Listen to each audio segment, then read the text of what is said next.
Selamat berjumpa dengan seri konsep-konsep fisika.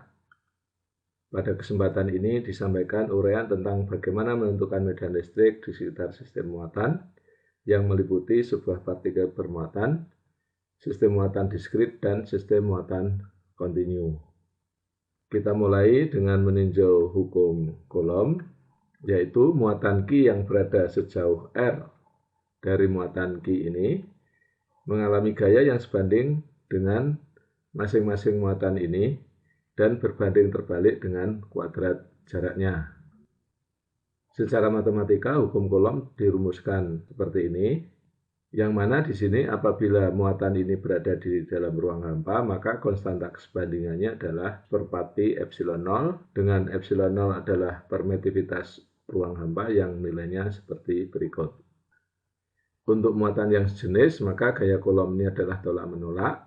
Sedangkan untuk muatan yang berlainan jenis, maka gaya Coulomb itu adalah tarik-menarik. Untuk menjelaskan bagaimana dua muatan yang terpisah sejauh R ini dapat berinteraksi dengan gaya tolak atau gaya tarik, telah digunakan teori medan yang menyatakan bahwa muatan listrik memancarkan medan listrik di sekitarnya.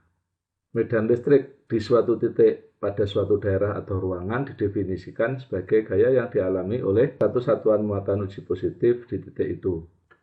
Dengan demikian, medan listrik oleh muatan ini di titik di mana muatan Q ini berada adalah seperti berikut. Yang mana E ini adalah gaya yang dialami oleh muatan Q ini dibagi oleh muatan ini sendiri.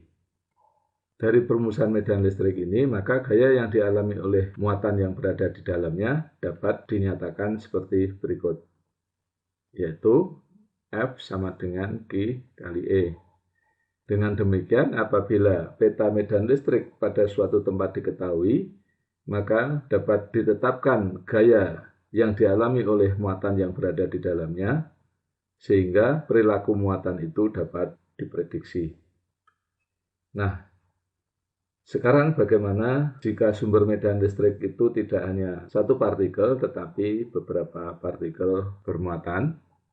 Misalnya di sini terdapat beberapa partikel bermuatan, maka untuk menentukan medan listrik di titik P, ditentukan terlebih dahulu medan listrik oleh masing-masing muatan di titik ini, yaitu EI sama dengan seperempat pi epsilon 0 QI per RI kuadrat RI satuan, di mana I ini adalah indeks dari masing-masing partikel. Medan listrik total di titik P ini adalah jumlah medan listrik yang ditimbulkan oleh seluruh muatan ini di titik ini, yang dirumuskan seperti berikut. Inilah yang dikenal dengan prinsip superposisi, yaitu nilai suatu besaran fisika merupakan jumlah dari seluruh komponen-komponennya. Karena medan listrik ini adalah besaran vektor, maka penjumlahan ini dilakukan secara vektor pula. Bagaimana apabila muatan ini bukan merupakan muatan diskrit, namun terkumpul menjadi satu di dalam sebuah benda?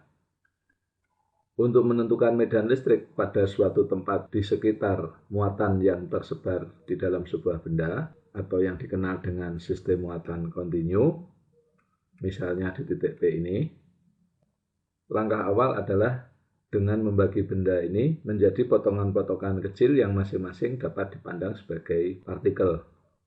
Misalkan setiap potongan memiliki elemen volume dito aksen dan muatan dq. Posisi titik P terhadap elemen muatan ini adalah seperti ini, tetapi elemen muatan ini bisa berada di mana saja di dalam volume V ini, sehingga vektor posisi R ini adalah relatif. Pada titik P ini letaknya adalah tetap. Untuk menegaskan bahwa perubahan R karena perubahan posisi elemen muatan, maka perlu kerangka acuan yang tetap, misalnya seperti ini, yang mana R ini adalah vektor posisi titik P terhadap pusat acuan, dan R aksen ini adalah vektor posisi elemen muatan ini terhadap pusat acuan. Vektor posisi P terhadap elemen muatan ini dapat dinyatakan seperti berikut. Karena R aksen ini selalu berubah tergantung kepada posisi elemen muatan ini, maka ini adalah merupakan suatu variabel, sehingga R ini juga merupakan variabel. Medan listrik yang ditimbulkan oleh elemen muatan ini di titik P adalah seperti berikut. Elemen muatan DG ini dapat dinyatakan dengan rho aksen, deto aksen, di mana rho aksen ini adalah rapat muatan di mana deto aksen ini berada. Medan listrik yang ditimbulkan oleh seluruh muatan adalah seperti berikut. Yang mana ini adalah merupakan suatu integral vektor dari elemen medan listrik ini. Yang artinya ini merupakan jumlah medan listrik yang ditimbulkan oleh seluruh elemen muatan yang berada di dalam ruangan ini. Apabila muatan ini tidak tersebar di dalam ruangan tapi tersebar di permukaan suatu bidang, maka medan listriknya adalah seperti berikut, di mana sigma aksen ini adalah rapat muatan pada permukaan bidang ini. Demikian juga apabila muatan ini tersebar sepanjang suatu garis, maka medan listriknya adalah seperti berikut, di mana lambda aksen ini adalah rapat muatan pada garis ini. Demikian uraian tentang medan listrik di sekitar sistem muatan. Saya Heru Purwanto, jangan berhenti belajar dan ajarkan yang dipelajari pada orang-orang.